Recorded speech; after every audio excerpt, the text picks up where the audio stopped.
Prodi PGMI Unit 2 semester 5. Dalam memenuhi tugas IPS saya akan melakukan simulasi pembelajaran tentang lingkungan sehat dan lingkungan tidak sehat pada anak SDMI. Halo, assalamualaikum warahmatullahi wabarakatuh. Semoga semuanya sehat selalu ya. Oke, hari ini Ibu akan mengajarkan suatu materi. Ini materinya tentang lingkungan sehat, yaitu dari mata pelajaran IPA ya anak-anak. Ada yang tahu nggak kita mau belajar materi apa hari ini? Oke, sekarang Ibu jawab, kita mau belajar tentang lingkungan sehat ya. Nah, sebelum itu nih Ibu mau tanya, definisi lingkungan sehat itu bagaimana menurut kalian? Nah, lingkungan sehat itu sendiri terdiri dari dua komponen, yaitu yang pertama bersih. Nah, yang kedua sehat. Definisi dari bersih adalah terbebas dari kotoran, debu, dan sampah. Nah, kalau definisi sehat sendiri yaitu bebas dari bibit penyakit atau hal-hal yang dapat mengganggu kesehatan. Nah, setelah itu, dari definisi dua komponen tadi, menurut kalian definisi lingkungan sehat itu apa secara umum?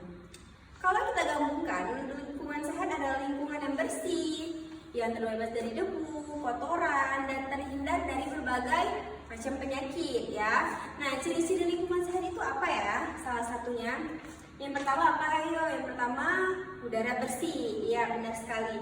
Yang kedua, sumber airnya juga bersih. Yang ketiga nih, yang paling penting, sampah tidak berserakan di mana-mana. Yang keempat itu terdapat sekali tanaman atau tumbuh-tumbuhan hijau. Dan yang terakhir apa? Kira-kira? Ya benar sekali, saluran air lancar. Oke, sampai sini udah pada paham kan? Apa definisi dari lingkungan sehat, definisi dari bersih, definisi dari sehat menurut kita semua.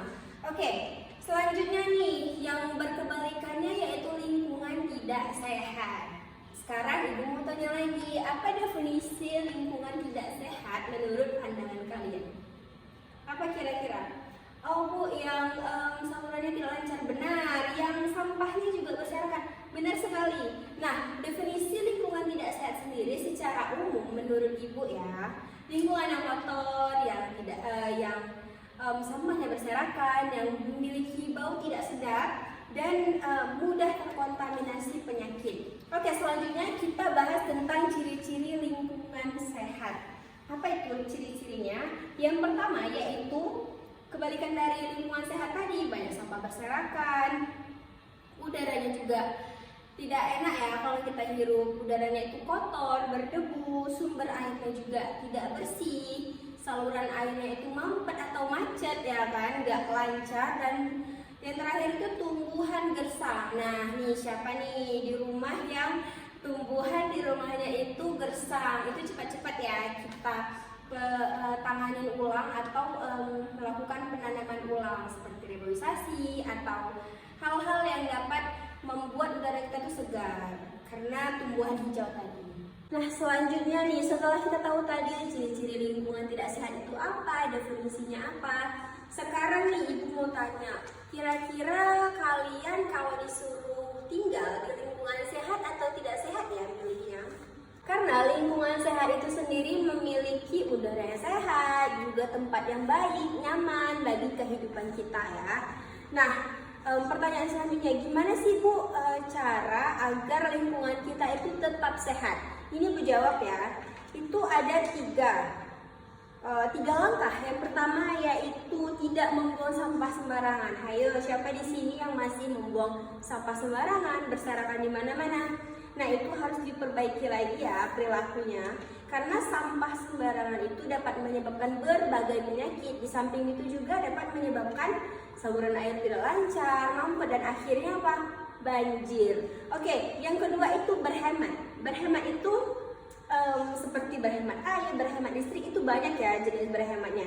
Contohnya nih, ketika kalian mencuci tangan, disuruh ibu kalian atau mengambil air wudhu untuk sholat. Nah, itu pastikan atau usahakan keran yang kalian gunakan pada saat mencuci tangan atau mengambil air wudhu itu setelah digunakan itu dimatikan ya, agar air tidak berceceran di mana-mana. Nah, kalau misalkan lupa dimatikan atau tidak ditutup kerannya, itu bisa meluberkan airnya. Nah, itu bisa menyebabkan lingkungan kita juga tidak sehat. Oke, yang ketiga, yang terakhir yaitu lakukan 3M. 3M itu yaitu menutup tempat penyimpanan air. Yang kedua itu menguras bak mandi 7 hari sekali minimal. Dan yang ketiga itu memanfaatkan kembali barang-barang bekas atau kita bilang daur ulang ya.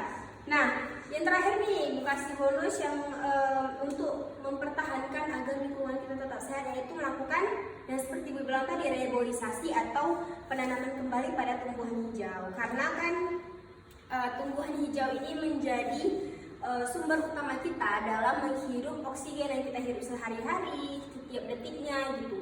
Jadi kalau misalkan dalam sehari-hari kita tidak menghirup oksigen yang baik, itu gangguan kesehatan kita juga meningkat. Nah, alangkah baiknya kalau kita melakukan penghijauan kembali jika di rumah kalian itu gersang atau pohonnya itu tidak tumbuh dengan baik ya. Nah, selesai sampai di situ penjelasan Ibu hari ini. Nah, Ibu mau kasih kesimpulan dari pembahasan kita tadi. Nah, apa itu kesimpulannya? Yang pertama, lingkungan sehat adalah lingkungan yang bersih, nyaman, dan terbebas dari penyakit. Nah, yang kedua, lingkungan sehat itu definisinya adalah lingkungan yang berbau tidak sedap, sampah berserakan di mana-mana, dan mudah terkontaminasi penyakit. Oke, kalau misalkan mau hidup nyaman, mau hidup bersih, kita harus menjaga agar tetap lingkungan kita sehat dan nyaman, bersih juga tetap terjaga ya anak-anak. Nah, apa yang kita lakukan agar hal itu tetap terjaga ya Ibu sebutkan tadi, seperti membuang sampah pada tempatnya, melestarikan tumbuhan kembali, dan juga menghemat penggunaan air dan listrik. Oke, sekian itu dulu materi Ibu hari ini. Lebih dan kurangnya Ibu mohon maaf. Wakhiri dengan wabillahi taufiq wal hidayah. Assalamualaikum warahmatullahi wabarakatuh.